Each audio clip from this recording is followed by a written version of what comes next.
Welcome back again to another edition of News, Facts, and Comments Sunday Rap Session. I am Achoti Tamar, and thank you for tuning in to those that's watching now and those that will tune in later.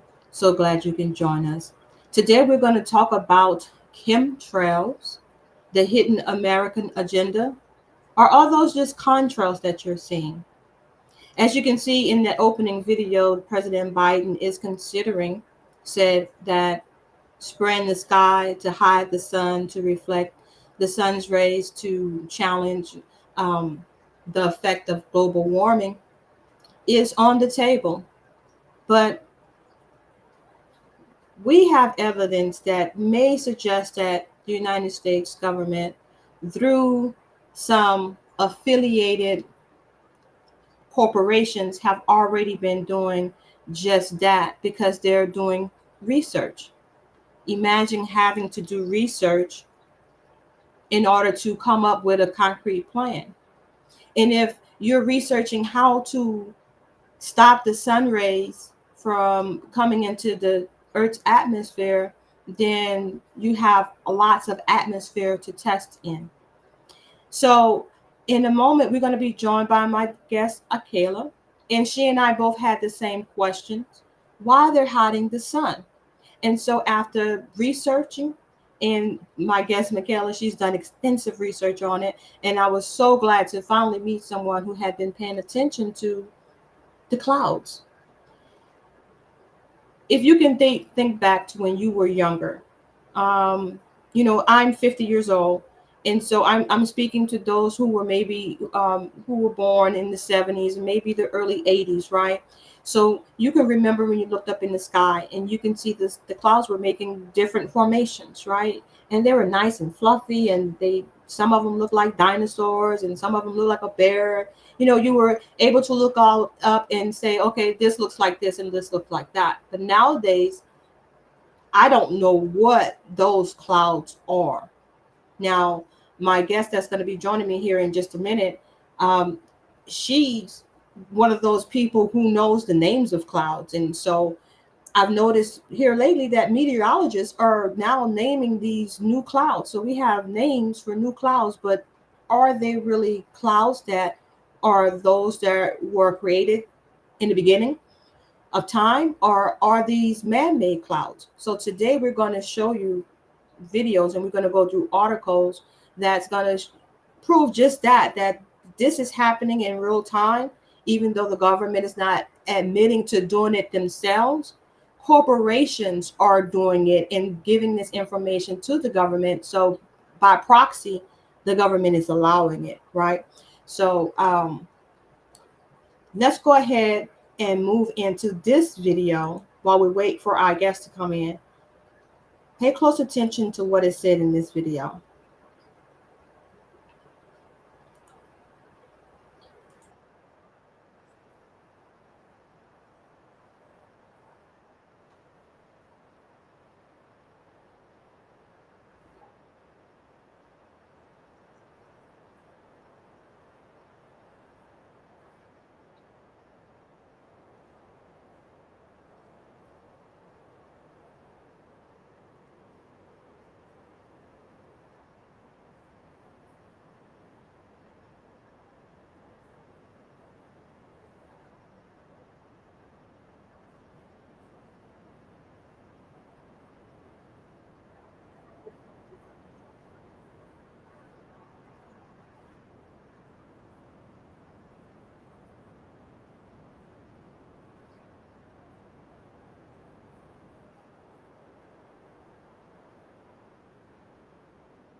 In the past 25 years, the global average temperature has risen by around 0.5 degrees Celsius. The accumulation of carbon in the atmosphere is warming the Earth up, making more intense hurricanes, rains, higher temperatures. So far, governments have focused on policies for cutting emissions, but they keep rising. The concentration of carbon dioxide in the atmosphere has risen 15% since 1994. The Paris Agreement signed by 175 parties in 2016, was a sign that countries were willing to work together to cut emissions. But not every world leader is on board. The Paris Climate Accord is simply the latest example of Washington entering into an agreement that disadvantages the United States. If emissions aren't reduced, what next? Theoretically, solar geoengineering could cool the entire planet. It's actually potentially incredibly simple because all you need to do is inject a bunch of particles into the stratosphere, and there's a number of ways you could do that. Recently, a study out of Yale and Harvard looked at the details of how this would be done. In that Harvard and Yale study, they imagined building a fleet of planes, up to 95 of them, that would make 60,000 flights a year. The fleet would spread hundreds of thousands of tons of sulfur dioxide into the stratosphere every year. After 15 years, they reckon the world would cool by 0.3 degrees Celsius. But there are reasons not to do this. One of the biggest concerns is that it could make governments complacent. The big worry is that it will be exploited to argue against emissions cuts. Geoengineering is a supplement to cutting emissions, not a substitute for cutting emissions. It would also be politically messy. If the plan is to put a thermostat on the Earth, deciding who has their hand on the dial won't be easy. For it to have a global effect, you're going to need all governments on board, and that is going to be extremely difficult. If a country went alone and decided to do it on its own, then obviously because the impacts are going to be regional or global, you could create a lot of international tension. A Swiss proposal to study geoengineering and how it should be regulated was recently put forward at the UN Environment Assembly. But America and Saudi Arabia opposed the motion, possibly because they don't want international regulation of geoengineering. As things stand, not enough is known about how it could impact the climate or the chemistry of the atmosphere. There could be unexpected consequences. You can affect rain patterns, and you might cause a region that is already suffering from drought to have even less water. A lot more basic research, both into how we would do it, but also what the consequences of it would be if we did it in one way or in another way, is needed. But of course, if we don't do it, there's deep uncertainty about how much climate change we get for a given amount of CO2 in the air. Both of those are risky, both are uncertain. The question is, which has higher risk? The politics of solar geoengineering are so complex that it might never happen. That said, as the world continues to warm, the case for exploring radical measures grows stronger.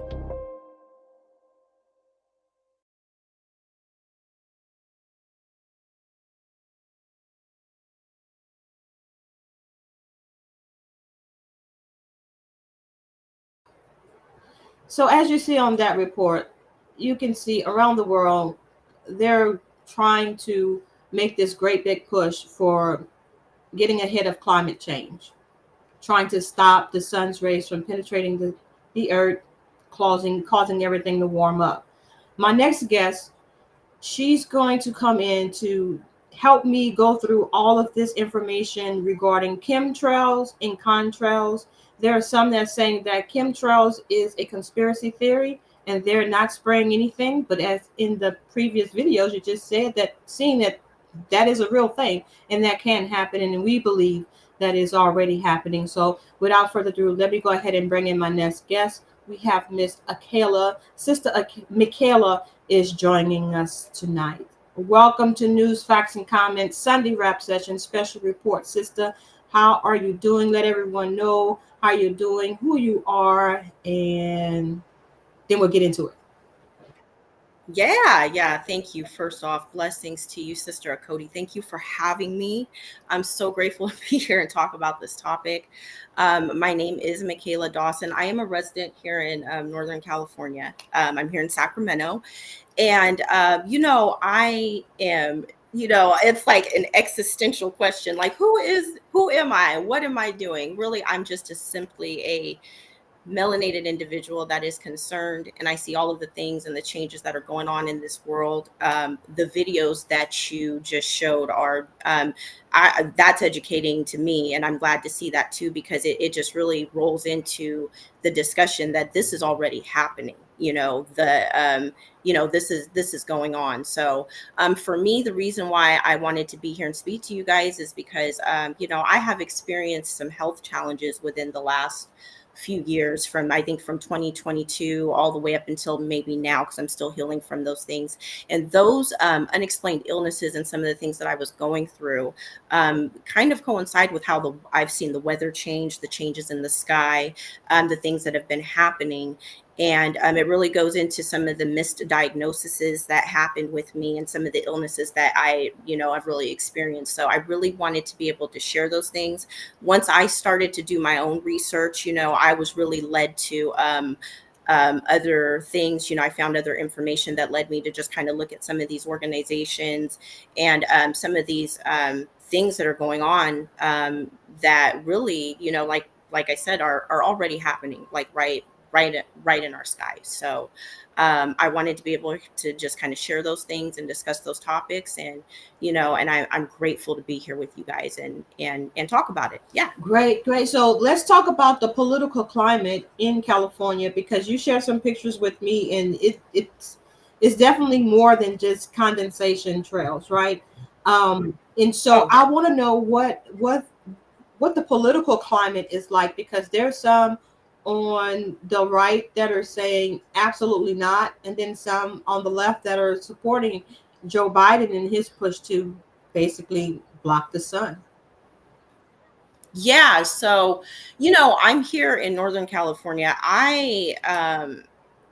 It's funny because I have seen a lot of pushback just from residents or citizens from, in Northern California. There's a lot of agriculture here, people that are in areas like in like up in the Shasta area, what I mean, where we have the Lake Shasta and stuff, and some of these places like Tahoe and things like that.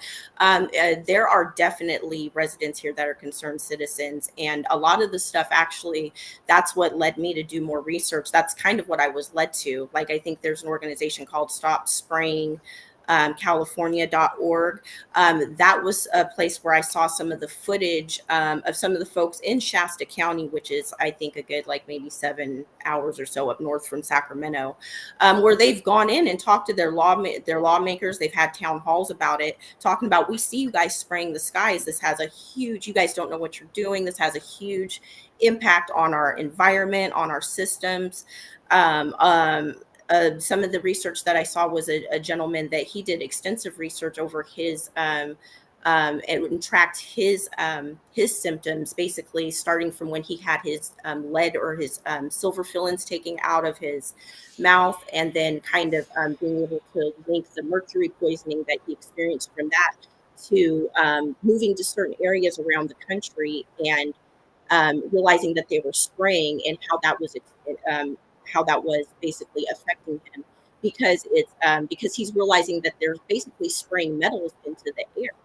So I just ran into a lot of research from a lot of people that are actually residents, people that, what I'm trying to say is, it's people that are actually, concerned residents just like us, that really educated me about this. These are people that are living, looking up into the skies and seeing that. And that's what promoted me to do my own research. But I would say specifically in NorCal, people are aware of it. And they have taken steps to, talk to and have meetings and stuff about that with lawmakers. Um, this has been going on for some time here, though. So I don't know if it's made a dent. For me, I really feel like it's something that they are pushing to do just anyway. You know what I mean? And it's a part of, just their greater agenda of just, controlling the population, So tell us a little bit more about your symptoms. You mentioned that you had a series of health issues.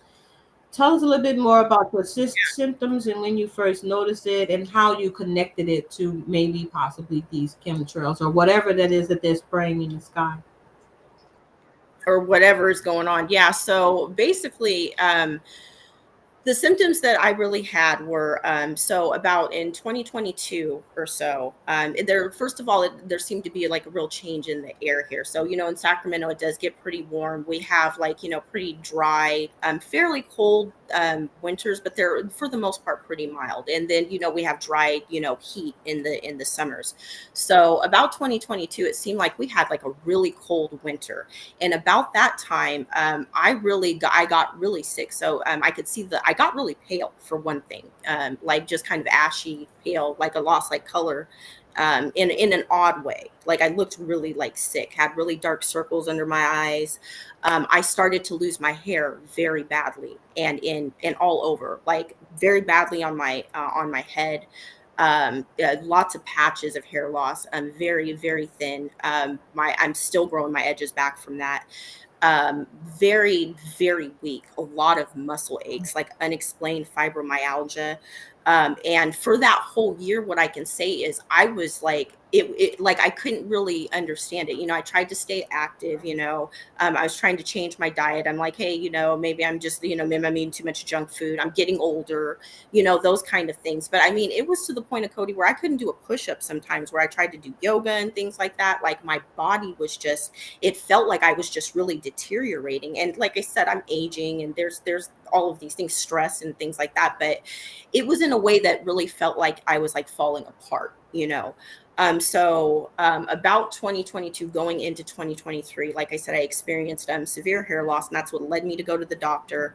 They troubled, they took my blood panel. I was deficient on certain vitamins and things like that. They, instructed me to take certain vitamins, take minoxidil for my hair and certain things and whatnot. But, none of that really seemed to like help or really seemed to be, like there was no real concern about it and no real way for me to really diagnose where exactly it was coming from. So I kind of fast forward. I've been dealing with that probably for about a year or so. So I'll skip forward to about like 2023, the end of 2023, like in December. So I'm working a different job at that point. Because I transitioned jobs while I was really ill. And about that time, I'm still experiencing the same symptoms. My hair started to grow back, but then it started to kind of go back the other way. So, basically what happened was I ended up with a herniated disc and basically spinal stenosis in my back. So I basically ended up very sick. I was in the house. I was debilitated. I couldn't walk, I think, from December on to like the middle of January. I was immobile and I don't have a lot of people. So I just spent a lot of time in the house. I was getting groceries delivered, all kinds of stuff. So anyways, to really like sum it up, I started to get really healthy. I changed my diet, you know what I mean? I got really serious about things because I've never been, that crippled in my life. But during that time, I got really healthy. I started to see my hair grow back, like all kinds of stuff. And I was really like, okay, well, I've changed my diet and I've done these things and stuff like that. But what is the real culprit? So what I really did learn once I started like kind of going back outside is I started to get like this taste of metal in my mouth, like just really dry, like cotton mouth almost. And one thing is like I started wrapping my hair up a lot because I realized that whatever's going on in the air, it affects my hair and it's draining. And there's something that's going on that is just kind of happening to me out there that, when I come back in, I feel sick, I feel achy, and those kind of things. And those kind of symptoms started to kind of happen to me like instantaneously as I would go outside. So what I attributed that to is I spent a lot of time inside. I spent a lot of time not commuting, going to a job, not being in the air. Where I am right now and what I've tracked, as far as like being in the greater Sacramento area and being in Elk Grove where I am, they're doing a lot of spraying where I'm at. So there were a lot of like unexplained symptoms that I had that have really diminished since I've spent a lot of time in the house. I'm a lot healthier. My color returned. The dark circles under my eyes finally went away. The aching and the pains kind of diminished, and also like the severe depression and anxiety that I was experiencing during that time also like went away. You know what I mean? I was able to kind of feel being back to myself. And then the other thing of Cody was like this sincere like brain fog, this inability to really like focus, concentrate, being really stuck like that. I felt like there were some days where I felt like I was in a stupor. And I say like, I went through that for like a whole like year straight, you know. Like I said, it didn't really get better until I started spending more time in the house and I just physically wasn't going outside. And that's about the time where I really started to, you know, look up and see like what is really going on. You know, I've seen these planes, I've seen them up there, I've been complacent like everybody else, but what is going on in the skies is, you know, if you really look up and you really pay attention, it's crazy, you know. And I don't know what everybody is seeing everywhere. I can't account for everybody's experiences, but my research has led me to the realization that a lot of people do see this. A lot of people are tracking this. A lot of people are getting shot down and still silenced. They still are doing a lot of gaslighting about trying to, you know, keep this under wraps. But I mean, it's so aggressive at this point that you can't help but talk about it. And a lot of people are tracking the illnesses and the unexplained symptoms that they've had, you know. I honestly really was tracking my own symptoms and realized that a lot of other people in my research are going through the same things. And that's why I felt like it was important to talk about, because there's so many things that are happening. People are getting sick, getting cancers, unexplained illnesses, new illnesses. And a lot of this may be attributed to our air. So, and what's going on in the sky. So I just really, that is really it in a nutshell. It's been pretty surreal. Yeah. So, sister, you said a lot, and you know there are two sides to every coin, right? And right now, you would be considered a conspiracy theorist based on you know, you said you have these elements and you're directly contributing it to these chemtrails, or what we're saying, identifying as chemtrails, right? Because you've seen them in the sky. They're not like the regular condensation trails, right? That disappeared after a while. These are staying in the sky and they're forming into what some would think would be a cloud. Am I correct? I want you to listen to this. Now, you know, in this day and age of a lot of misinformation going around, right? And they're always talking about fact check, right? So there is this thing called verify, right? I want you to take a listen to what they say about chemtrails and verify, and then I'll comment on it when we come back on the other side. Yeah.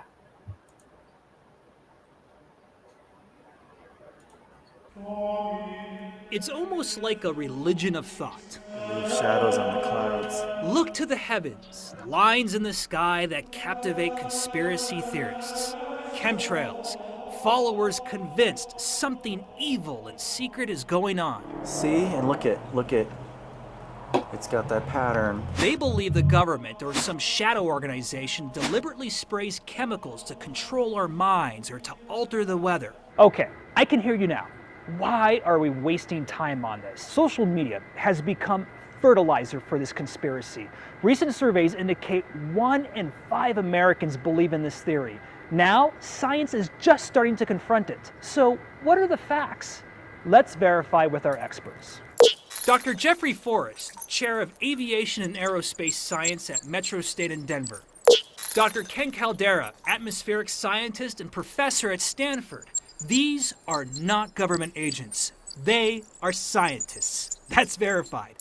But first, Chris Zadnick of Denver. He's a believer. So I could see a line in the sky. Yes, right 2 of them. right yes. now. So what do you think is going on up there right now? They do tend to put them in front of the sun, which makes sense if they're trying to block sunlight. What would you say is your strongest piece of evidence proving that chemtrails are real?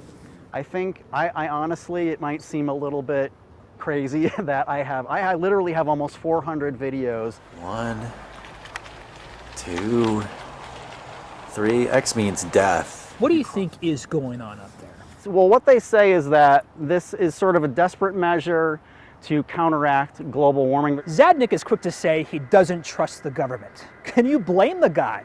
After all, our government doesn't really have the greatest track record when it comes to telling the truth. Agent Orange, the Tuskegee syphilis study, the human plutonium injection experiments. I can go on and on. That's the government. But what about science. Way back, this is a tight fit. Okay, pilots and scientists are uncomfortable talking about chemtrails. What is that white line in the sky behind a plane? Well, the white line behind a jet is a natural process that goes on with the relationship between the aerodynamics of the aircraft and the atmosphere. They won't even say that word. Scientifically, they're called condensation trails. Contrails for short. So what you're really doing is you're sort of artificially generating a cloud. It's like a long white cloud. That's essentially what it is. That's right. As jet fuel burns, it produces mostly water vapor. Picture my mouth like a jet engine. I know that sounds weird, but as I exhale, my breath contains a lot of water, so we'll see something like a cloud. Sounds simple, right? Let's get scientific. Jet fuel is mostly kerosene, a hydrocarbon. When planes burn jet fuel, they produce exhaust. That exhaust is mostly hot water vapor. That also contains carbon dioxide, trace amounts of sulfur, nitrogen, microscopic metal particles, and carbon. The water vapor molecules latch onto the particles like carbon, allowing the water in its gas form to collect into floating bits of liquid, or, because it's so cold, tiny ice crystals. That's condensation, when water vapor becomes a liquid or ice. And so you get a cloud, especially when the humidity and air temperature are just right. The higher level of humidity in the sky, the longer the water remains condensed. When humidity is really high, the trails look like a long cloud, which is why contrails appear in the sky for a while. Winds can make them expand. That is also, I think, part of the fear factor that some people hook themselves into, because they see a contrail being formed and then hours later it's still there, and sometimes it's growing. So what we see up there is not the government intentionally putting chemicals into the sky for geoengineering. No. I don't know why people, they have a scientific or technical question, and instead of going to the scientists, they'll find some crazy website and believe what the crazy website says. Perhaps the most convincing and highly cited scientific evidence comes to us from this study conducted by atmospheric scientist Dr. Caldera. Out of 77 top atmospheric scientists across the globe, 98.7% of them categorically rejected the existence of a secret spraying program. That one holdout was a guy in Alaska. He didn't think, oh, that means there must be a secret government spraying program. He's saying, oh, look, once I got a sample and there was stuff in it that I couldn't explain.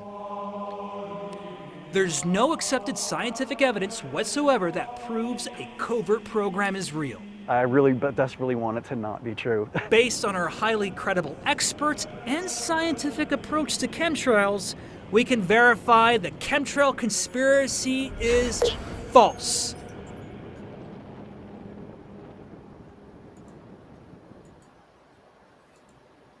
Okay, sister. So, like I said at the beginning of the broadcast, that you're going to do your research. They have to research this in order to know if it's going to work.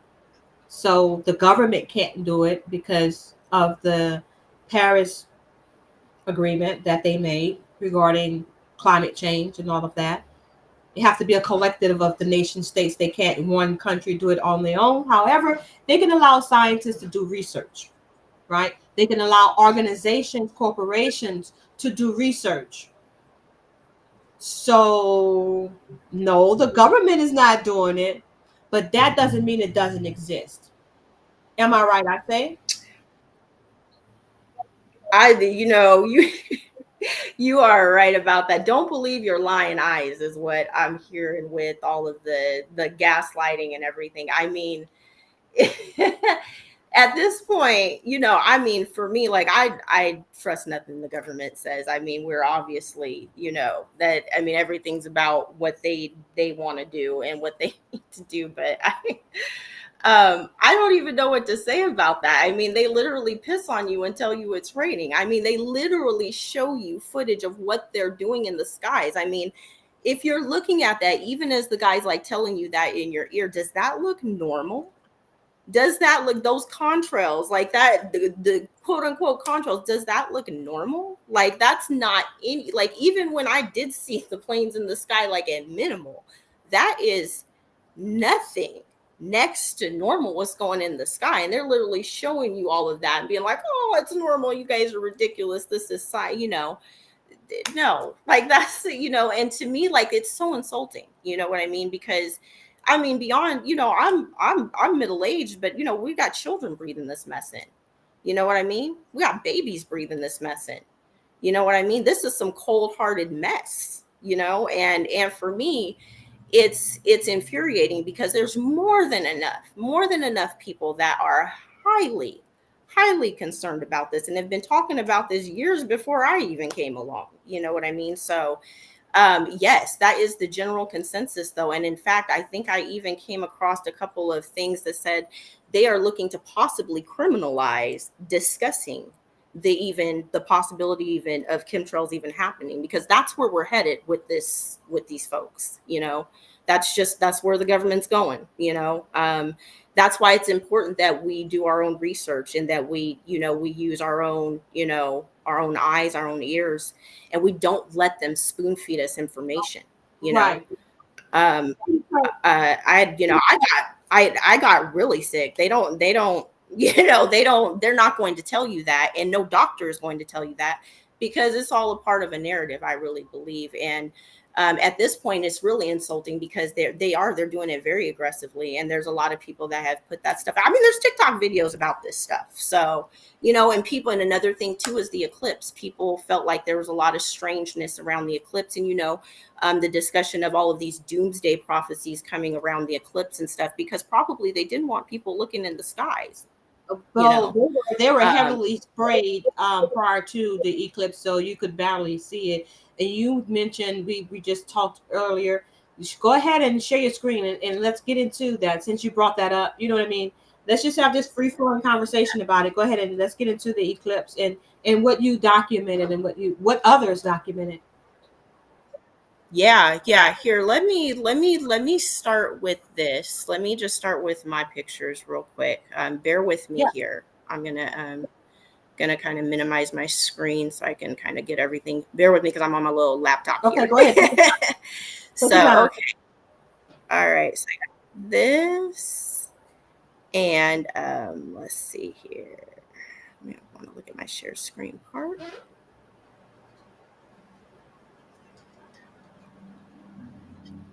Right. And I just want to go ahead. I'm just going to share my entire screen with you here, Cody. Share. All right. And I kind of got two screens going here. So can you see that, Cody? Yes, got you. Okay. So I'll start. I just wanted to make sure you can see that. Let me start up and I'm going to go back to my little pictures real quick. So listen, this is going on in March right here. If you can see this, and I have more. You guys forgive me because I have a lot of them on my phone as well and stuff. So I'm trying to transfer things to my phone. So this is just a few of the ones that I have. I did send them to you, Sister Achoti. I hope you can see them too. But this is just me just in the parking lot after running to Walmart and everything. And I look up in the sky, and this is what I'm seeing. And you basically see all of these clouds that have kind of crossed over right here. Now this time lapse right here, this is on the 6th and whatnot. At the time that I took this, you can see like this streak that's up there by the sun. They were behind those clouds that have already formed and taken out the sun, and they were behind their spraying still. And I was just up there, I was just passing by. And so I was just trying to really capture that so I could really capture how abnormal this looks. And it almost looks like a zipper, like they've zipped up the sun behind it. So there's that one. Let's see here. Bear with me here. This one right here. Wait, sister, go back. This one right here. I'm sorry, sister, before you go back to that other picture right quick. I want to ask y'all something. Yeah. Hold on one sec. Let me see. Oops. Hold on, Achoti. I might have. Hold on one sec. I might have X'd out of it. Technical difficulties. I'm sorry. Let me see. Did I put it in my downloads? Let's see. It might have been one of my. Hold on one sec here. Oh, I think I kicked myself out of it, Achoti. I'm sorry. That's okay. That's okay. I might have. I'll Yeah. and I'll bring it to this one. Go ahead. Let's see. If I can find it again, I will come back to it. But I think what I had it up on my slideshow, and I kind of got away from that. I'm sorry about that. This one right here was just me tracking so these clouds. The clouds literally move towards the sun. It's crazy. And when they do get towards the sun, this is what they do: is they make this like gas in front of it, and it just kind of blots it out. So that was this picture right here was me trying to show that. This one right here, this one is one that I took like just right before the eclipse. This is on the 6th of April. So on the 6th of April, you can see, can you see that, Achoti? Yes. Okay. So on the 6th of April, you can see this one. So I just went to go do laundry that day. And when I was driving home, I could see at first, when I first started, there was nothing in the sky. So I drove all the way to do my laundry and I came back. There were clouds on the horizon. These clouds started to really just move towards the sun. It was creepy. It's like they were walking to them. There's like 5G towers in the radius. This is like maybe a 5-10 mile radius between me coming home. So it almost, what people are saying, I know they're going to say it's a conspiracy theory, all that stuff, but what people are saying is that they're noticing that these clouds are reacting to the frequencies, and they believe it is from like the 5G towers. But it's really odd to watch. I literally sat here, this is me in my apartment complex, and took pictures of this, and these clouds just move in and just cover the sun. This is on April 6th, like 2 days before. And then up there in the top part, you can see that little streak up there, and that's them spraying. That's them still spraying in the skies while these clouds are like moonwalking towards the sun. It's crazy. So so that's what I'm seeing. I do have more pictures, but like I said, I'm just trying to struggle through this. I'm sorry. I wish I could be a little more fluid for you. And sorry that you're good. So yes. Is there other, go ahead and share with us the pictures that you had of the other individuals that were taking video of the eclipse event and what they were saying in that regard. Yeah, so this is okay. So this, like, I really am so glad to see this, because this is one of the gentlemen that's really been like doing a lot of the he's all blacklisted as a total conspiracy theorist. But I mean, when you look at the information, there's so many people. So this is his thing. He was talking about the eclipse and the chemtrails and stuff and everything that they're trying to hide. So you can see this video right here. I really want to show you guys this. This is from the solar eclipse in Michigan.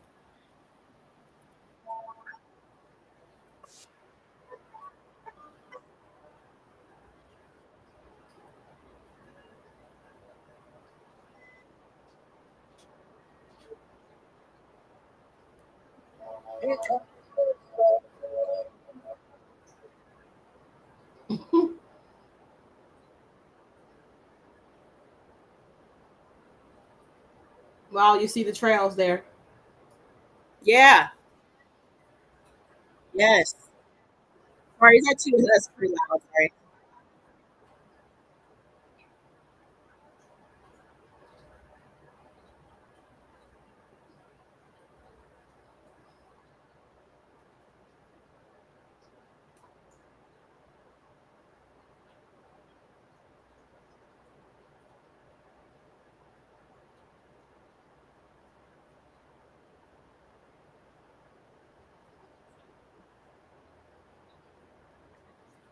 Yeah, so there's that. Okay, this one right here was the eclipse, and this one was from, I guess, someone that did this on April 8th during the eclipse, and during the eclipse. So there's them again. And again, these all look very similar to my pictures. You know what I mean? To the pictures that I've taken, the clouds, a bunch of streaks in the back. This looks terrible. Hold it right Yes. there, sister. Go back Yes. to that picture, because Yes, that's ma'am. something that I've seen in your first picture that you couldn't pull up. Okay. Yes. So if you're looking at your screen, to the left, there's a straight line, a vertical line going straight up. Yeah. Since when do clouds form that way? Right. That part. Exactly. Where is this? Because since when do they just attack the sun and just turn into gas, gas clouds? You know what I mean? Okay, Like, so yes, go ahead. so this is leading up to something very, very interesting because I think in that last video they mentioned like a long time ago they were considering it, and well, I just happened to find a video from 1995.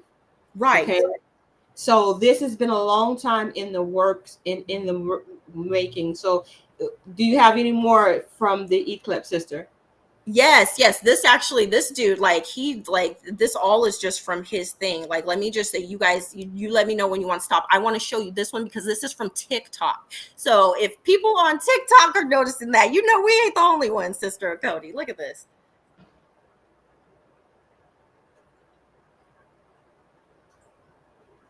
Where's your? I can't hear anything. Oh, you can't hear anything? Is there supposed to be volume to? I mean, audio to it? Oh, you can't hear it?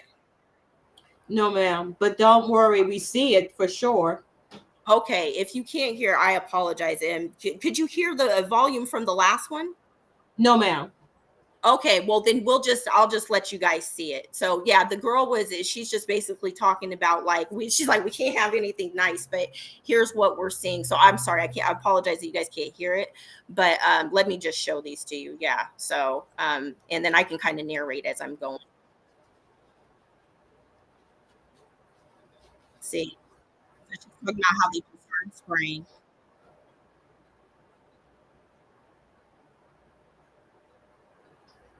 And she had the time lapse on there too, sister. Did you see that?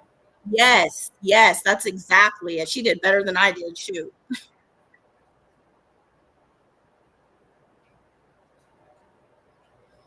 Yeah. He's talking about them. Yeah. So and then here, let me go down to this one since you guys can't hear this one. I'll just kind of flow through.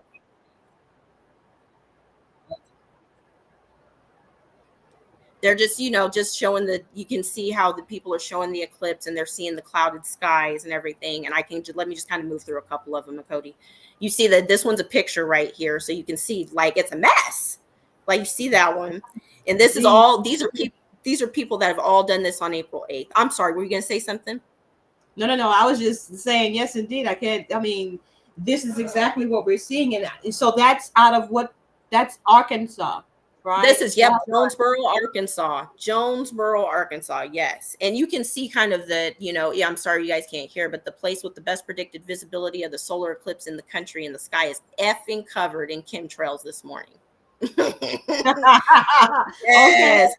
Listen, I think this says something about Tulsa. I don't see where exactly he's at, but I think he's in Tulsa. He says, chemtrails over solar eclipse totality path across the USA at 8:50 a.m. where millions gathered, and look at this mess. He said, look at all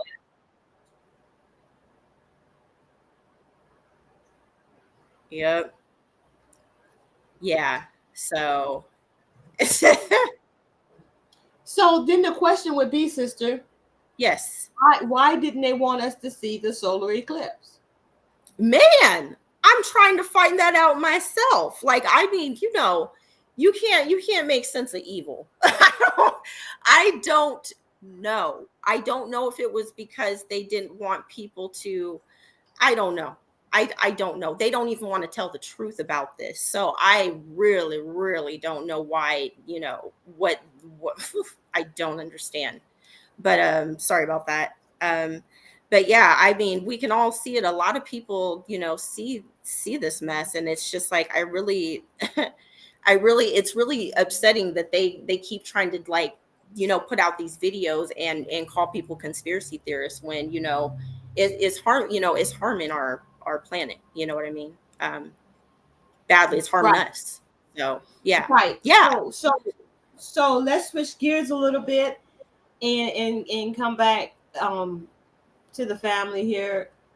Yes. Tell us what you know about HAARP. So from what I understand about HARP is HARP has a lot to do with like the 5G, with like the 5G towers and everything. But from what I understand, it's the acronym is, do you have the acronym, Achoti? Like what it actually stands for? I'm trying to think of it, but I can't. It's like something. It's high frequency active aurora research. Yes. Program.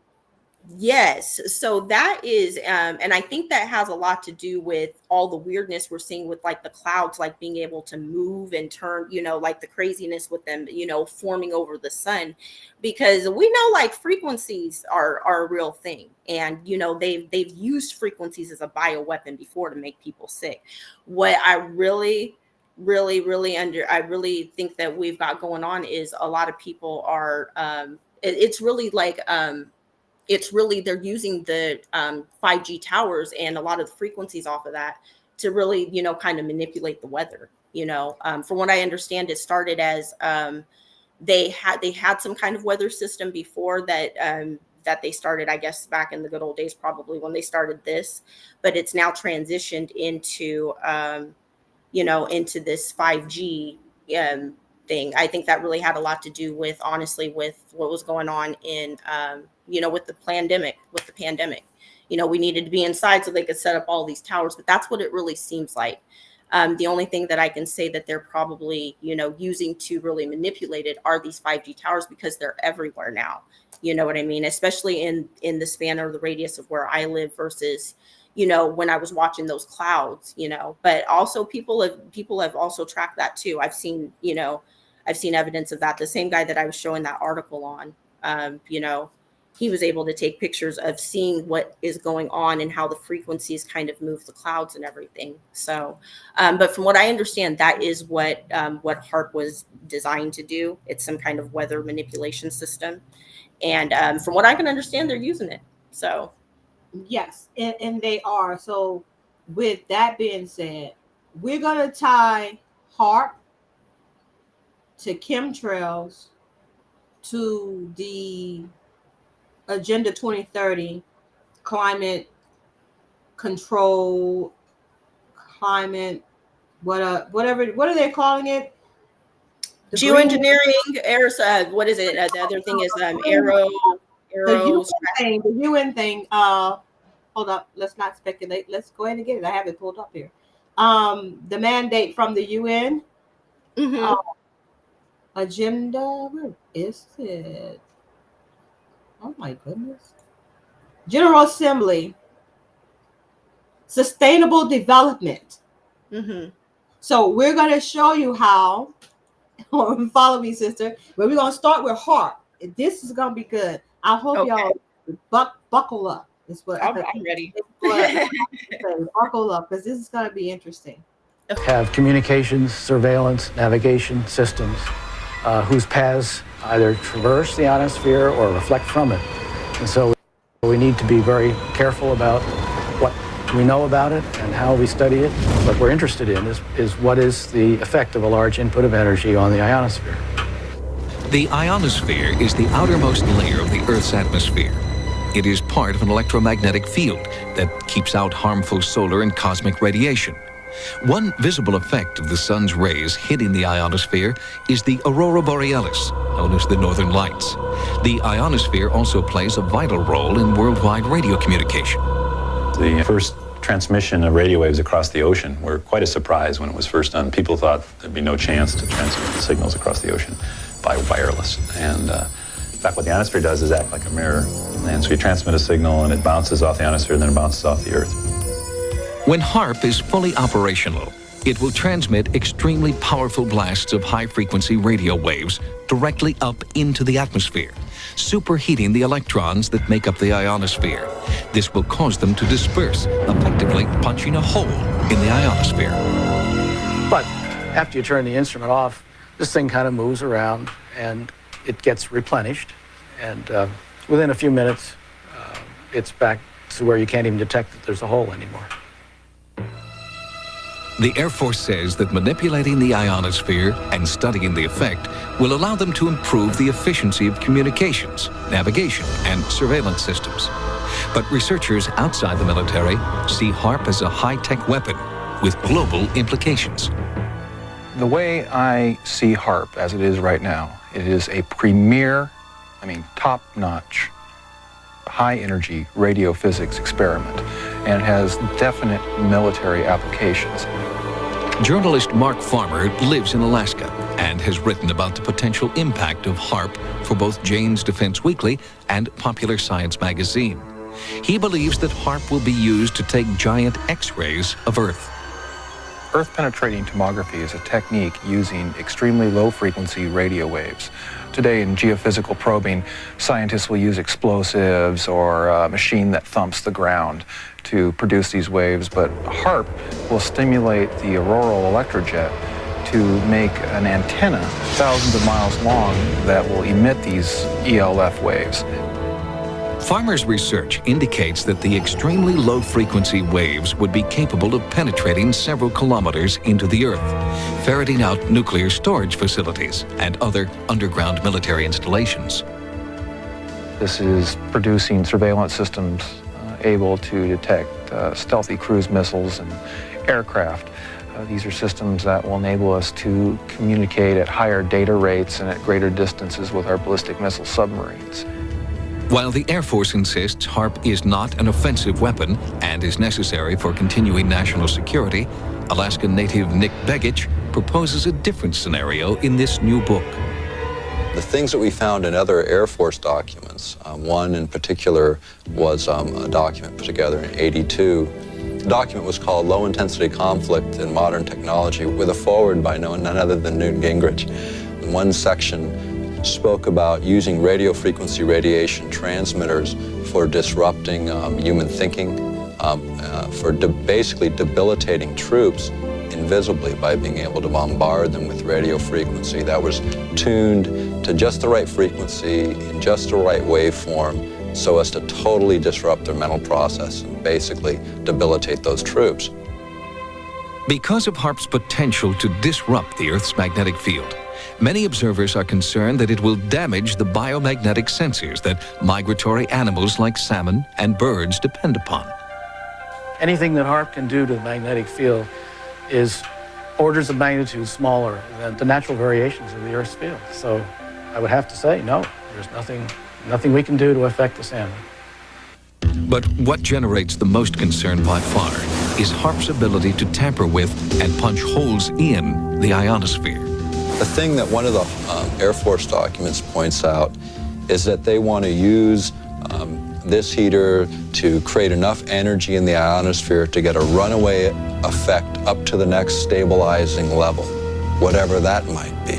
It's precisely whatever that might be that worries Dr. Patrick Flanagan, a physicist who believes the ionosphere is extremely fragile. The ionosphere is a chaotic system that is on the edge of instability. So the trigger point for HAARP would be that energy and that frequency which throws the ionosphere into chaos. In other words, it would be that point which throws it over the edge. For example, it is believed that a hole in the Earth's ozone layer has caused an increase in infrared radiation, contributing to the melting of the polar ice caps and forcing New Zealand children to wear protective clothing to school. Flanagan and others believe the potential danger from a hole in the ionosphere is much greater. It could create a change in the ionospheric shield that protects us from cosmic radiation. We're worried about the ozone layer. The ozone layer is nothing compared to what HAARP could do. You know, we're worried about ultraviolet light. That's just a very harmless ray compared to some of those energy streams or particles that are coming from outer space that are being deflected by this natural shield around the Earth. And this is what HAARP wants to play with. Critics worry that HAARP has been placed in the hands of too few, and that international debate is necessary to fully explore all the potential dangers that this project may soon unleash, a proposal in which the Air Force has shown little interest to date. Once we open this box, and it is a veritable Pandora's box, we're not going to be able to close it. And of course, once you acquire a technology, you want bigger and better aspects of it. And then we come into the questions of whether or not if we go big, if we go better, if we're going to cause damage to our planet.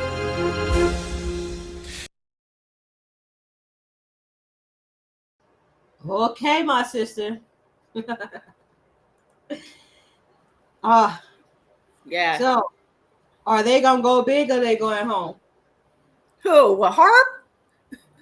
Yeah, with this whole geoengineering and having the ability to communicate from up in space and damaging the stratosphere, but blaming cows for global warming.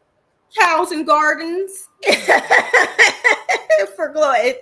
I'm telling you, and that's the thing too. I think even when you were showing the one or the video where they were talking about, putting geoengineering on the table and all the possible effects and all of that, they, it's just obvious that they just threw caution to the wind and just decided to go ahead and pull the trigger. You know what I mean? So my thing is, I think they're going home. I think, but the problem is, I don't want to go with them. You know what I mean? Like, you're absolutely right, sister. It's what they're messing with is serious. You're playing with God. Like, you're really playing with God. And it's alarming. And the only thing I really take comfort in is, despite the fact that they're still trying to push, it's almost like fact check is a form of gaslighting now. The only thing that we can really take comfort in is the fact that other people really are seeing this, are paying attention. You know what I mean? And seeing that, honestly, I really think that they, have these videos and this propaganda out about it to kind of get ahead of the situation, because they see that so many people are paying attention now. You know what I mean? So now they're like, well, we're just starting, and what would the effects be? They, a lot of the stuff that I've seen is like they know what some of the effects are. They did some studies about it, and they know that it can affect our precipitation. They know that if they stop spraying after starting, it could heat the planet up even worse than what this invisible climate change that they've made up to do all of this mess with.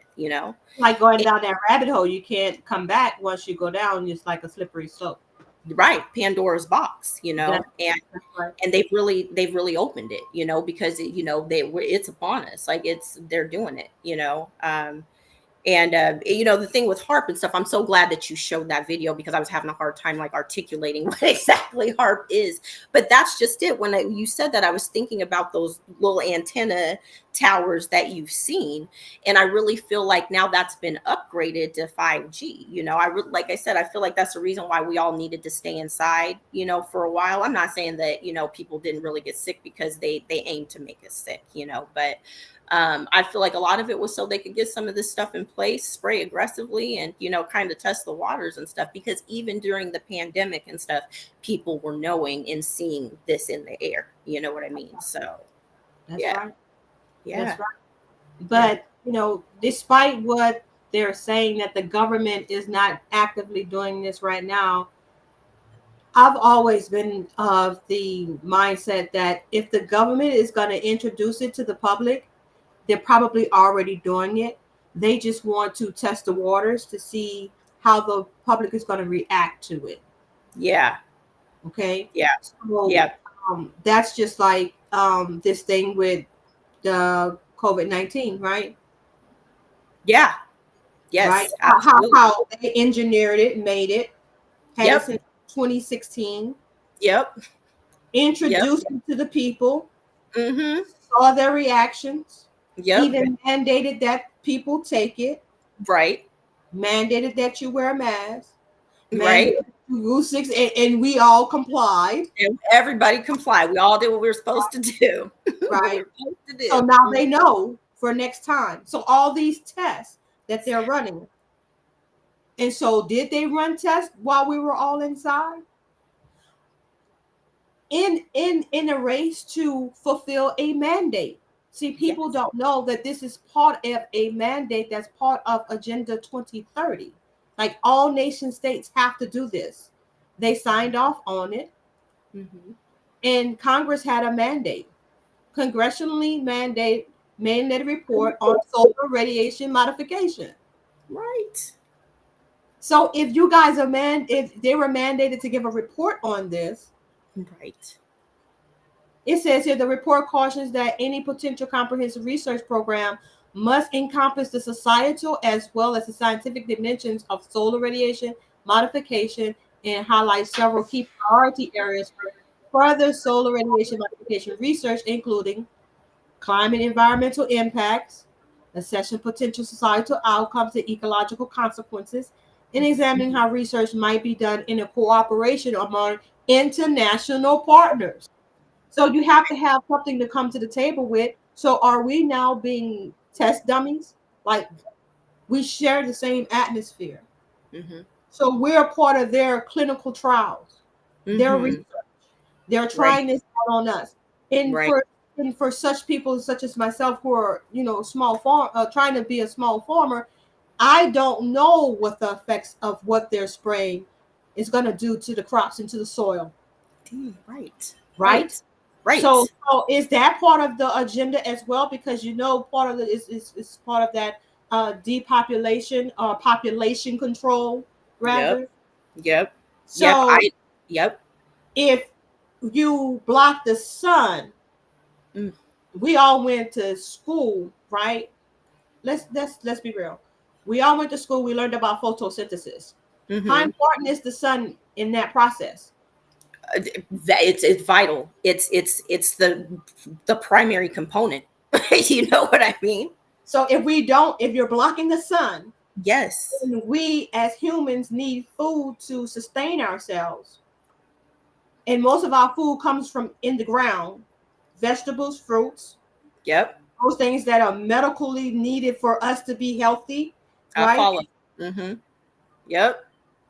Then you can very well create a famine situation. Man-made famine. Yep. Right?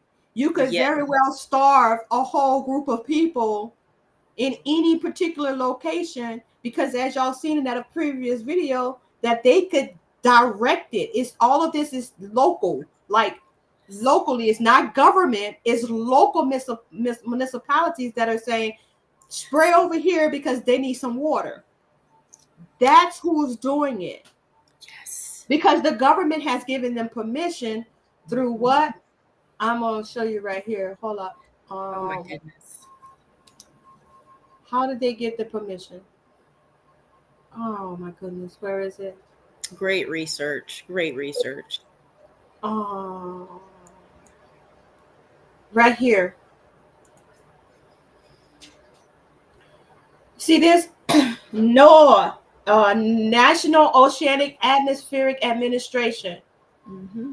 The weather modification. Oh, I got it. Let me pull it up a little closer so y'all can see this. Where's the zoom in thing here? Here. All right. Here we go. The Weather Modification Reporting Act, 1972, requires that all persons that conduct non-federal weather modification activities within the United States or its territory report such activities to the U.S. Secretary of Commerce at least 10 days prior to and after undertaking the activities.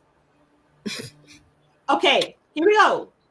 Weather modification activities are defined as any activities performed with the intention of producing artificial changes in the competition behavior or the dynamics of the atmosphere. The following, when conducted as weather modification activities, shall be reported: seeding or dispersing of any substance into clouds or fog to alter drop size distribution, produce ice crystals, or coagulation of droplets after the development of hail or lightning, or influence in any way the natural development cycle of clouds of their environment. Mm-hmm. Modifying the solar radiation exchange of the earth or clouds through the release of gases, dust, liquids, or aerosols into the atmosphere. Mm-hmm. Modifying the characteristics of land, water. Okay, so y'all get the point, right? Oh, here, look at this, sister. Applying shock waves, sonic energy sources, or other explosives of or acoustic sources to the atmosphere. What would that be? That would be hard. Hard. Okay, using aircraft, propeller downwash, jet wash, or other sources, artificial wind generation. Can we say jets that spring chemtrails? Not contrails, chemtrails. I'm just saying, like, real. On, like, right in front of your face. So are you stupid or exactly? They are. That's it, and that is, I think, the most infuriating thing. They are literally they're making pieces like that where you've got like these guys talking about our wonderful scientists while they put these articles and all of these agendas right here in our faces. You know what I mean? If you look at it and you really start evaluating and looking what they're doing, and then you start realizing that they've done the research, they've got it on their websites, they're talking about all this stuff, and then they're like, no, just contrails, you know. Just contrails. No, nothing here, no there. Nothing left to see. Keep it moving. Yeah. Now watch this. Cool us or kill us. Did geoengineering already cause a massive famine? Perfect. Yes. What are we talking about here? All this information is already out there, and they're talking about, oh, it's not happening, but we're thinking about it. A growing number of voices have been calling for geoengineering by intentionally injecting aerosols into the atmosphere. Now, I know this topic is incredibly controversial, even just to discuss, but the fact is, the cat's already out of the bag, so I believe we have to talk about it. Luke Eisman founded Make Sunsets. Now, this is a small startup that deploys reflective clouds into the atmosphere by releasing biodegradable balloons filled with sulfur dioxide. I get the balloon, I buy a tank of helium, and I light some sulfur on fire. Sulfur burnt in the presence of air equals sulfur dioxide. So I get a tiny, tiny amount of sulfur dioxide into the balloon, and then I add a bunch of helium and zip tie the balloon shut and let it go. Yeah, we're not crazy early tech startup style growth yet, but we're selling a material amount and we're deploying. So the idea of solar geoengineering as a future solution to the climate crisis is gaining traction, and it's largely focusing on something that we all agree on, which is that we need to urgently address the climate crisis. But that's about where the agreement ends. It's absolutely dangerous to contemplate solar geoengineering now, even as a future option. It's important just to halt the promise of this technology, because I don't think it can end well, right? Like it's dangerous in and of itself. It's an experiment, life experiment with 8 billion people, and I believe that we should not go down this road. Yeah. Those are some pretty strong words there. So what's got all these scientists so concerned? We don't want to make an already very, very complex challenge of climate change even worse by having a sort of multi-generational intervention into the Earth system in this manner. Injecting sulfate aerosols into the stratosphere where we don't know what the impacts will be. We know there'll be planetary scale impacts. There might be impacts on global temperatures, but that's not the only aspect of climate change, right? There'll be all kinds of unknowable distributional impacts on precipitation patterns, etc. And we actually have a direct example of this, and it's a really big deal. Remember that devastating drought in the 80s we mentioned in the beginning? The Sahel, the entire region south of the Sahara Desert, from Senegal to Ethiopia, was experiencing drought at the same time. It was really a huge scale of humanitarian suffering. And in the decades since, we've really understood that a lot of it came from the fact that the ocean temperature was colder in the north compared to the south. And that moves the rain band that is usually close to the equator. That rain band gets shifted toward the south, and so that causes drought. And there's very strong evidence that some of it was due to the fact that pollution in America, pollution in Europe caused a lot of reflective aerosols, haze basically, to linger over the North Atlantic, creating this gradient in surface temperature. Now, to me, the lesson is not that releasing aerosols into the atmosphere could cause the exact same drought all over again. Is that we just don't know what will happen. There's a lot that we don't understand, and it's very possible that putting sulfate in the stratosphere would change the patterns of rainfall in a way that we cannot anticipate. And I think uncertainty is one of the biggest takeaways here. Not only are there profound uncertainties around how geoengineering might adversely affect weather patterns like in the 1980s, this technology also poses a political risk.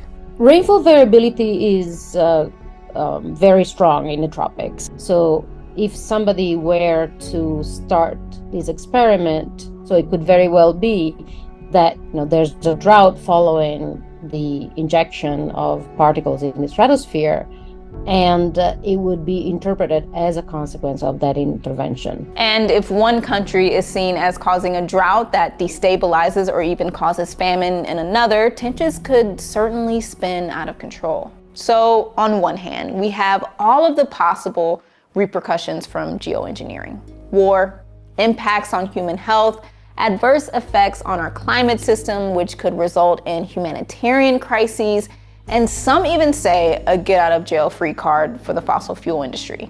On the other hand, an argument that this technology might be our salvation in a world where past climate forecasts have actually underestimated the impacts. So, what do you think? Are you for it? Are you against it? Or to you, is it not that black and white?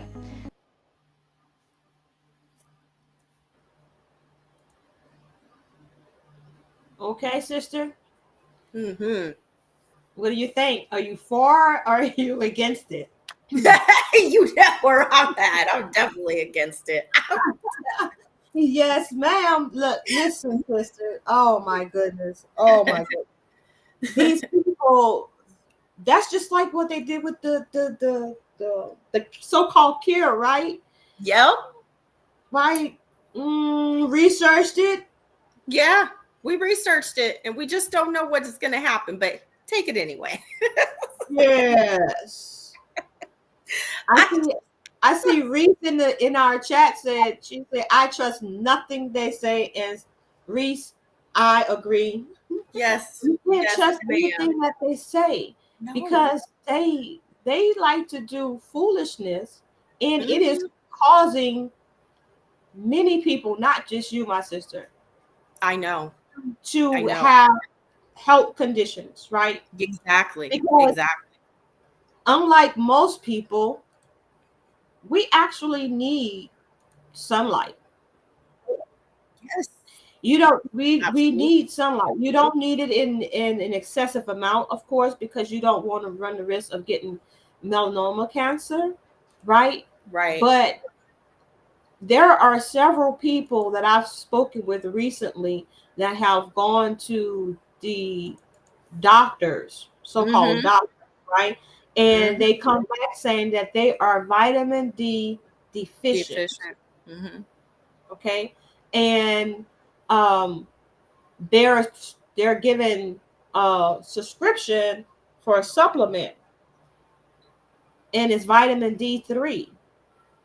So in some cases, you may be getting too much vitamin D, which may cause health problems, right?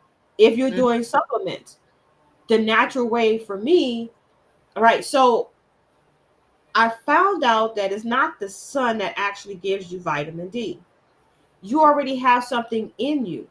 It's the sun that activates those genes or neutrons or whatever it is in you that creates the vitamin D in your body, that activates it. So you need to go out to the sun to activate that vitamin D so that you won't be vitamin D deficient.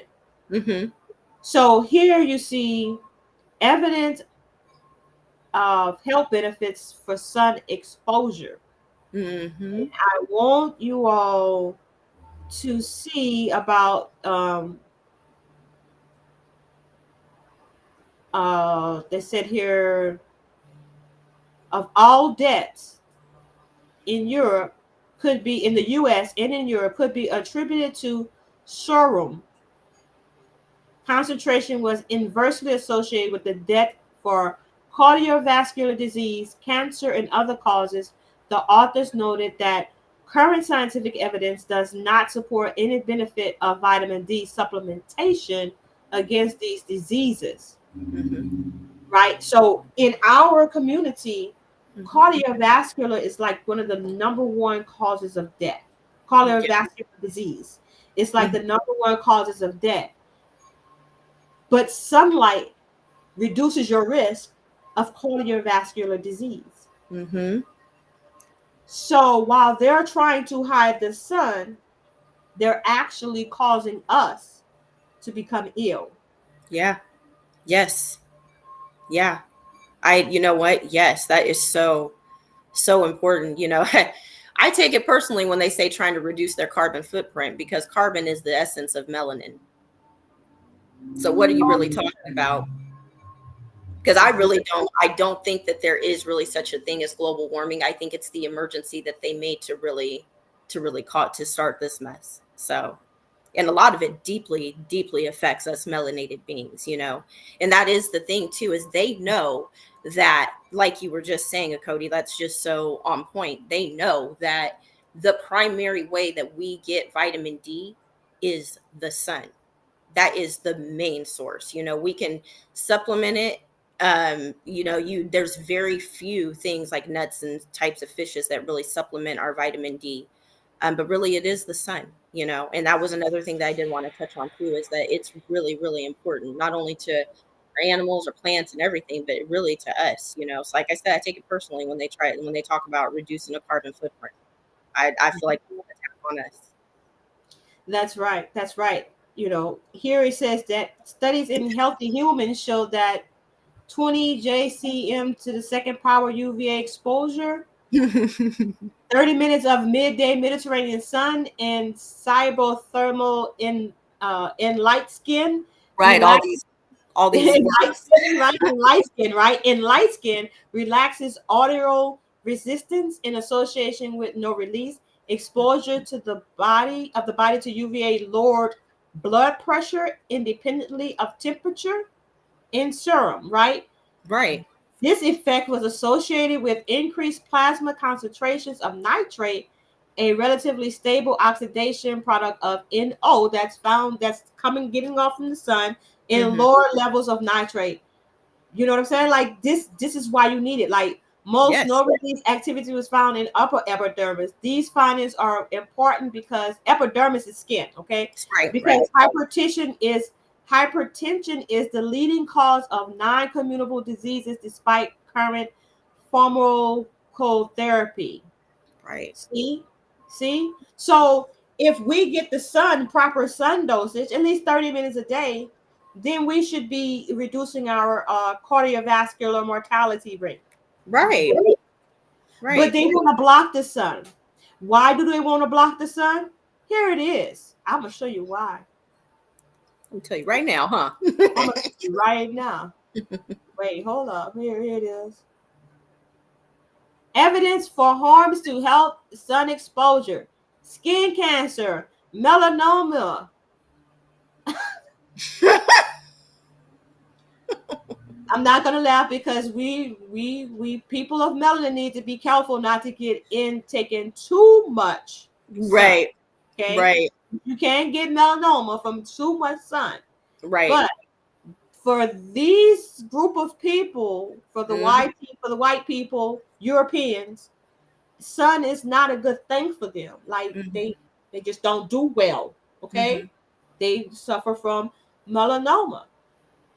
So could that be why they're talking about climate change and saving the planet and blocking the sun so they can live? You know, and that's the thing, Achoti. Like that was one of the main things that I wonder too. I was like, so this is, you know, like I said, I take it personally when they say carbon free footprint and stuff. But the thing is too is, to what end are you guys willing to go to destroy us? I mean, you know, you guys still have to be on this planet. You still got to eat and do all kinds of things. And honestly, the sun benefits them too. You know what I mean? Even though it's rough on them, it still benefits them too. They have to take it in moderation, right? Right, in moderate, exactly. But at the same time, it's our most beloved star. It we need it for life. And the funny thing is if they think that they can survive down here without the sun, they've lost it. You know what I mean? If we don't have the sun, we don't have a lot of things. You know what I mean? And it's like you were saying, it affects our food source. They got to eat too. You know what I mean? Like there's just so much that goes into that. But yes, I too thought about that too. It's like, are you guys really, that hateful of the sun and what it does to you to really, to really do this, but to do it to this end, I mean, it's extremely impactful, and I mean, it's going to impact them too, so yeah. I don't know if they're thinking about these things, but apparently your government is thinking about these things for you. That is why they're now manufacturing food such as chicken and cabbage and things of that nature.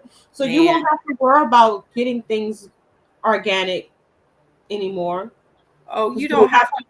We'll make your food for you. We'll have this artificial food for you, and it's going to be similar in taste, but have absolutely no nutritional value. Exactly. So what happens when the body does not get the right nutrition? Right. You die. Exactly. And they just wow, and it's like you were saying, a lot of it has to do with really trying to just get the food supply. It's all about that depopulation and then that control, which is crazy. It's like you guys are destroying everything. So yeah, so they're using all this new technology. HAARP helps.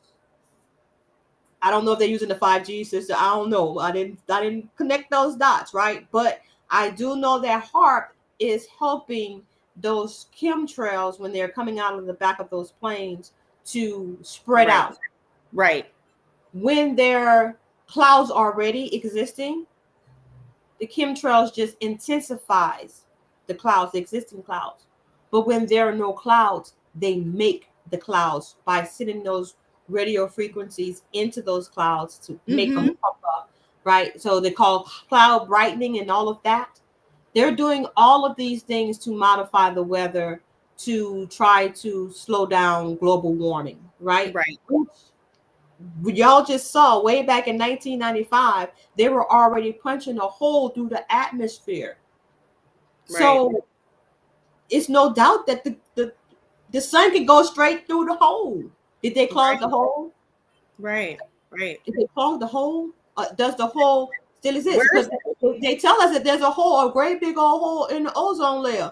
Well, I guess y'all did it. So that's just like them. They caused the problem and then they give y'all the solution.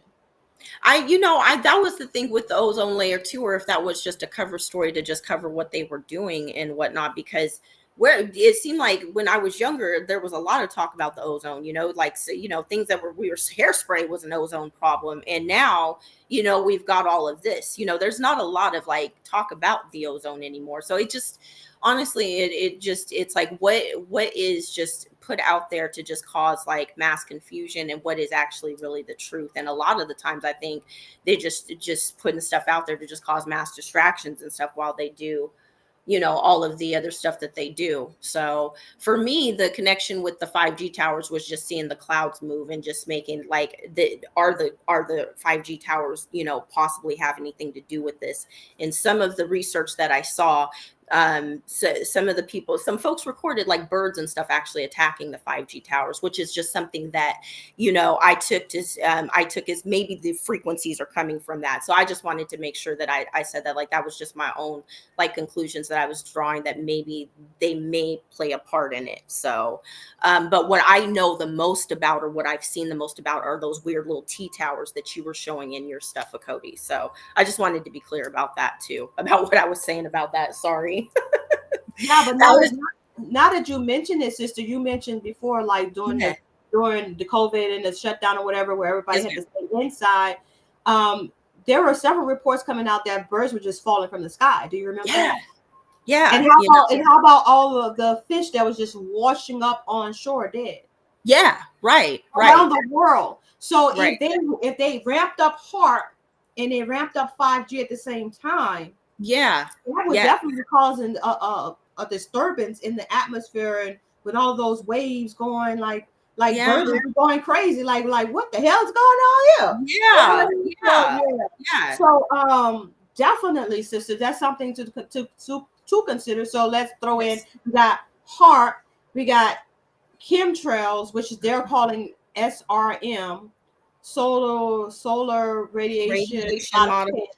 Wait, hold on, Cody. What happened to stratospheric? Was it aerosol injections? Have you seen that we're rocking around too? Like I said, I feel like this is going into That's chemtrails. That's exactly what the chemtrails is. yeah, no, exactly. That's what I'm saying about that is that's what I'm saying. It seems like they're throwing all of these different kind of terms out there almost, and that's what I'm saying. It kind of almost goes into the like, well, are you guys trying to just send people in different directions for misinformation and confusion? So Exactly. yes. That's what they did with ISIL versus ISIS.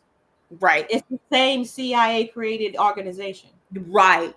So exactly. So whether you say SRM or you say geoengineering, yes, you want to say climate control, whatever it is, right. It's still strato. What did you say? Strato jacking up the injection. environment.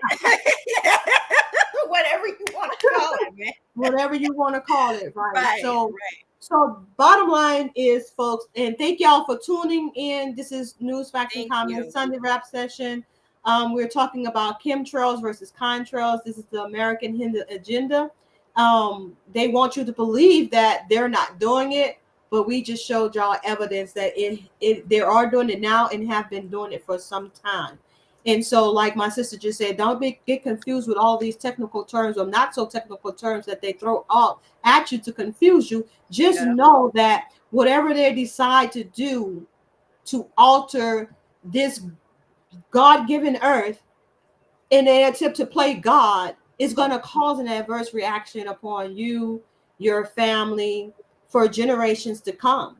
We may never see the full effect of what they're doing now because we may be dead and gone, but we have loved ones, little short leggers running around that we have to consider. And so I don't think that the Most High himself would have gave mankind a mandate to go be fruitful and multiply, or give you the ability to do so if you don't believe in the whole Bible story, but the ability to do so, to multiply and create human beings on this earth and not have enough space for them, not have enough resources for them, when that was the first commandment of man. So with that being said, my sister, I want you to have the last word. I do, unless there's something else that we forgot to mention. No, Cody, you know what? Like, no, just let me just say from the bottom of my heart and my soul, I give you thanks. I really appreciate you letting me come onto your platform and letting me be heard.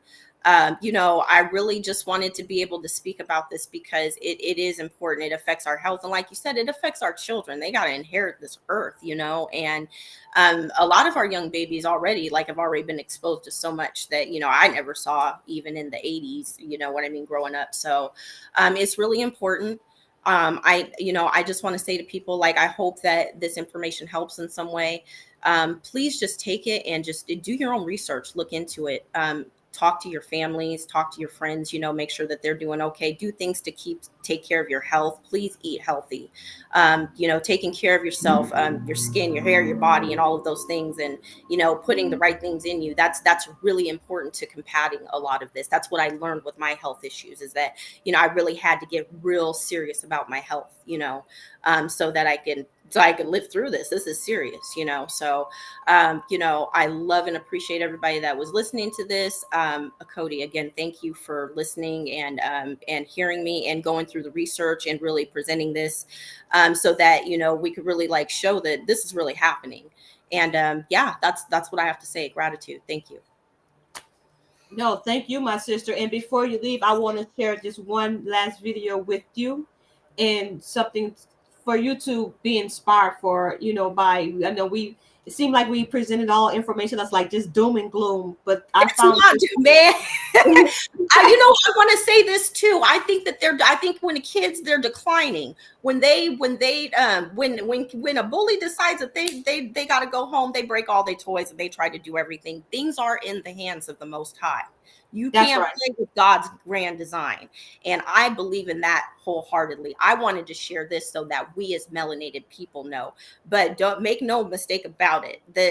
I do not believe all of their crazy machinations and all of their dumb stuff is going to come to fruition. So know that. Yes, sister. Yes, sister. Yes. So let's give me 3 minutes of your time and let's enjoy this one together. We are used to hearing that too much sunshine is harmful to our skin. But did you know that the right balance has lots of benefits too? Here are some of them. Number 1. Helps to improve your sleep quality. Seeing the sun regularly each day helps keep your internal clock synced. We naturally feel more awake and energetic during daylight hours, and when it's dark outside, our internal clock tells us it's time for bed. Your body slows down melatonin production, the sleep-inducing hormone, in the morning to wake you up, and increases output at night as the sun sets. Number 2. Promotes weight loss. Getting outside for 30 minutes, sometime between 8 a.m. and noon, has been linked to weight loss. There seems to be a connection between early morning sunlight and weight loss according to studies. Number 3. Reduces stress. Melatonin helps to lessen stress reactivity, and being outside allows your body to naturally regulate melatonin, which can help you relax. Additionally, because you're often doing something active when you're outside, that extra exercise also helps to lower stress. Number 4. Increases vitamin D production. Sunlight is the primary way people get vitamin D, and there is a common misconception that sunlight actually contains vitamin D. In fact, UV rays in sunlight stimulate the skin to produce the substance. Sunlight serves a crucial role in the body's production of vitamin D, which has many health benefits. Number 5. Helps to maintain strong bones. Vitamin D helps the body absorb calcium and phosphate from our diets, which are necessary for healthy bones, teeth, and muscles. Not getting enough vitamin D can be bad for bone health. Your bones can become soft or weak without this essential nutrient, and long-term deficiency can even contribute to osteoporosis. Number 6. Strengthens your immune system. Vitamin D is also important for your immune system, and regular sun exposure can assist to enhance it. A healthy immune system can help reduce the risk of illness, some cancers, infections, and mortality after surgery. Number 7. Helps to improve your overall mood. We can feel depressed and tired when the weather is gloomy and dark. We are happy and more energetic when the weather is bright and sunny. This mood change isn't only in our imagination. When light enters the eye, it stimulates neurons in the brain that influences mood, and boosts serotonin, the so-called feel-good hormone that's linked to mood. So, in conclusion, exposure to sunlight is beneficial for everyone. For many people, 10 to 15 minutes of sun exposure per day is enough. However, the length of time will vary widely due to factors like elevation, skin color, and how close you are to the equator. Staying mindful of your sun exposure is wise so you don't get sunburn. If you are going to be out in the sun for more than 30 minutes, it's recommended to wear a sunscreen, with SPF of at least 30, and to reapply every 2 hours.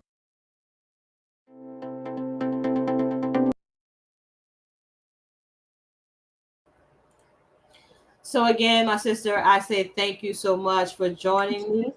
Thank you. I pray that you got some tips from that little last video. I thought that was awe-inspiring, considering the fact that we sometimes don't get sun because they're blocking it. Yeah. You know what? Don't take it for granted, man. When it comes back out, get in it. That's right. That's right, my sister. So I will continue to monitor this situation, and you continue to monitor the skies. Yeah. No, you're going to be our official NFNC sky watcher, and let us know what they're doing out there, so we can say if they're telling us something different, you can come out here and say, "Nah." Fact check. fact check, because obviously they're not fact checking, right? So Right. once again, my sister, I say thank you so much, and it was a blessing meeting you and speaking with you. And we're gonna have to figure out some kind of way, another topic to get back on. We're gonna talk offline. Hey, we'll talk about it. I appreciate you. Thank you. Yes, so much. Blessings, my sister. Blessings. Bye. Shalom. Well, my family, there you have it. That was a very interesting conversation with our sister. We're glad that she's now doing better, feeling better. We will never know if it's true. We will never know if her condition is a result of what they're spraying in the sky. So I'm exhausted. I want to thank you all for tuning in. I saw you all in the chat. Shouts out to Gay Beach 2, Revolutionary 2, Reese, Willa Williams. I see y'all in the chat. Thank you so much. Timothy Hudson, Avengers, The Ancestors. Thank you all for watching News, Facts, and Comments. This has been News, Facts, and Comments Sunday wrap session, talking about chemtrails versus contrails. Is that America's big, great agenda? And why are they blocking the sun?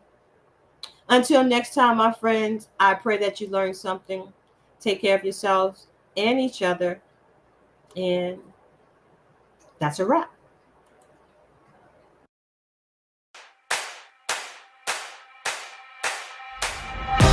One for the money, you know what it is. Two for the show, yeah, we shut it down.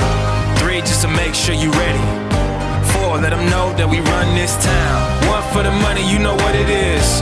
Two for the show, yeah, we shut it down. Three, just to make sure you ready. Four, let them know that we run. Ladies and gentlemen, welcome. You are now tuned in to the greatest. The greatest of all time. The greatest of all time.